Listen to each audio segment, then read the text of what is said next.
प्रिय विद्यार्थियों, नमो नमः। आज है रविवार और रविवार को हम सुनते हैं एक कहानी, पंचतंत्र की कहानी श्री विष्णु शर्मा जी के द्वारा लिखी गई। तो चलिए आज की कहानी की ओर बढ़ें। उससे पहले यदि आपने अभी तक संस्कृत शिक्षा चैनल को सब्सक्राइब नहीं किया है तो सब्सक्राइब कर लीजिएगा और साथ ही बेल आइकन का बटन अवश्य दबाइएगा ताकि भविष्य में आने वाली सभी वीडियो का नोटिफिकेशन आपको प्राप्त हो सके। और इसी के साथ वीडियो को पूरा देखिए, लाइक कीजिए, हाइप कीजिए, छोटा सा प्यारा सा कमेंट करने के साथ साथ अपने मित्र गणों के ग्रुपों में शेयर भी अवश्य कीजिए ताकि वो भी कहानी को और जो आजकल हम छठी कक्षा पुस्तक दीप्तम के पाठों को पढ़ा रहे हैं वो भी उनको पढ़ सके, समझ सके और जान सके। तो चलिए चलते हैं आज की कहानी की ओर। कहानी का नाम है बुज़दिल राक्षस। तो केवल इंसान ही बुज़दिल नहीं होता, राक्षस भी बुज़दिल हो सकता है। तो जो इस कहानी के माध्यम से श्री विष्णु शर्मा जी ने सिद्ध किया है। कश्मीर के राजा थे रामनाथ, उनकी पुत्री जो राजकुमारी थी वो एक राक्षस से बहुत परेशान थी। प्रतिदिन रात्रि में एक राक्षस आता था और उसको परेशान करता था। उसके पास उसको भगाने का कोई उपाय भी नहीं उसको सूझ रहा था। सोचते सोचते एक दिन अचानक क्या हुआ कि एक दूसरा राक्षस उसके कक्ष में प्रवेश कर गया। रानी ने देख लिया और वह जो राक्षस था वह एक द्वार के पीछे छिप गया, क्योंकि राजकुमारी ने इशारे से अपनी दासी को बुला लिया था। दासी के आने के पश्चात राजकुमारी ने एक चतुर चाल चली और दासी से बोली कि हे दासी, आज मैं इस राक्षस को जो है अवश्य ही मरवा दूंगी। इतना सुनना था कि जो द्वार के पीछे छुपा हुआ राक्षस था उसने सोचा लगता है इसके पास अन्य कोई राक्षस है मेरे मुकाबले का जिससे ये मुझे आज मरवाना चाहती है। कोई बात नहीं, देखता हूं है कौन है दूसरा राक्षस। तब तक मैं पास में जो अस्तबल है, घोड़ों के बांधने का स्थान है, वहां पर घोड़े का रूप धारण करके उस राक्षस का इंतजार करता हूं। यह उसने सोचा। राजकुमारी के कक्ष से बाहर निकला, पहुंच गया घोड़साल में और उसने एक अच्छे घोड़े का रूप धारण कर लिया और उन सभी घोड़ों के बीच में वो भी वहां पर चरने लगा। वह घोड़ा सबसे वास्तव राक्षस था, वह तो सबसे सुंदर और हृष्ट पुष्ट मजबूत घोड़ा था। अचानक तभी पर वहां अचानक क्या हुआ कि एक चोर घुसा जो राजा के सबसे सुंदर घोड़े को चुराना चाहता था।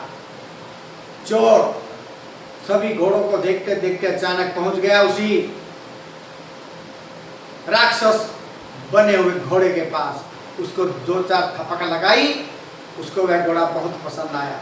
सोचा हाँ, सबसे उत्तम घोड़ा यही है। वह एकदम छलांग मार के उसके ऊपर चढ़ गया और चढ़ने के पश्चात उसने हाँका। हाँकते ही घोड़ा राजमहल से बाहर सरपट दौड़ने लगा। घोड़े ने जो राक्षस का रूप बना हुआ घोड़ा था उसने सोचा लगता है ये वही राक्षस है, जैसे मैंने घोड़े का रूप धारण किया हुआ है इसने मनुष्य का रूप धारण किया है और राजकुमारी ने इसको मुझे मारने के लिए भेज दिया है। ऐसा मन में जैसे उसके विचार आया उसने तेजी से दौड़ना आरंभ कर दिया। चोर जो था उसने सोचा भाई घोड़ा इतनी तेज चाल से नहीं दौड़ता है, मैंने आज तक बहुत से घोड़े चुराए हैं और उनको मार्केट में बाजार में बेचा भी है, लेकिन इतना तेज सरपट घोड़ा दौड़ने वाला मैंने आज तक नहीं देखा। जब इस प्रकार दौड़ता ही चला जा रहा था तो चोर के मन में घबराहट हुई और उसके मन में विचार आया कि कहीं है घोड़ा न होकर कोई राक्षस तो घोड़ा नहीं बना हुआ है। ऐसा मन में विचार आते ही वह थोड़ा घबरा गया, लेकिन फिर मन में विचार किया, यदि तू घबरा गया तो ये राक्षस कुछ भी तेरा कर सकता है। इसलिए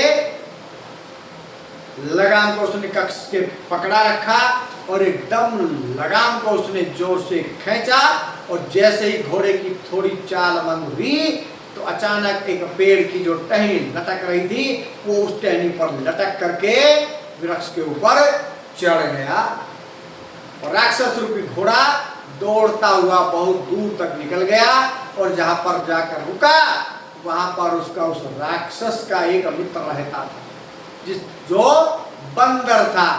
बंदर उस घोड़े को देख करके समझ गया ये तो मेरा मित्र राक्षस ही है, और उसने तुरंत घोड़े ने राक्षस का रूप धारण भी कर लिया। बंदर ने कहा, अरे तुम उस मानव से डर गए? वह मानव है, मानव, और मानव जो है वो तुम्हारा भोजन है। तुम एक राक्षस हो, ऐसी बुजदिली दिखा रहे हो। चलो मैं भी तुम्हारे साथ चलता हूं। राक्षस तत्पर हो गया, तैयार हो गया कि भाई चलो देखते हैं। तो जैसे ही राक्षस के साथ बंदर उस वृक्ष पर पहुंचा, बंदर जैसे उस वृक्ष पर ऊपर पहुंचा, चोर ने उसकी पूंछ को पकड़कर जोर से उस पूंछ को चाकू से काट डाला, और जैसे ही चाकू से उसकी पूंछ को काटा, बंदर जोर से चिल्लाया, भागो भागो, ये तो बहुत बड़ा भयानक राक्षस है। और बंदर जैसे ही दौड़ा तो वह घोड़े का रूप धारण करने वाला राक्षस जो कि उसको खाने के लिए आया था, वह भी एकदम बंदर के पीछे पीछे जोर से भाग चला। तो मतलब आप यदि होशियारी दिखाएं, आपका यदि ये बुद्धि ठीक काम कर रहा है, तो आप राक्षस से भी अपना पीछा छुटा सकते हैं। और मनुष्य जब बुजदिल हो सकता है तो राक्षस भी बुजदिल हो सकता है। बस आप अपनी बुद्धि का प्रयोग कीजिए, और बुद्धि यस्य बलम तस्य, अर्थात जिसके पास बुद्धि होती है उसी के पास बल भी होता है। तो मिलते हैं अगले रविवार एक नई कहानी के साथ। तब तक आप बने रहिए संस्कृत शिक्षा चैनल के साथ।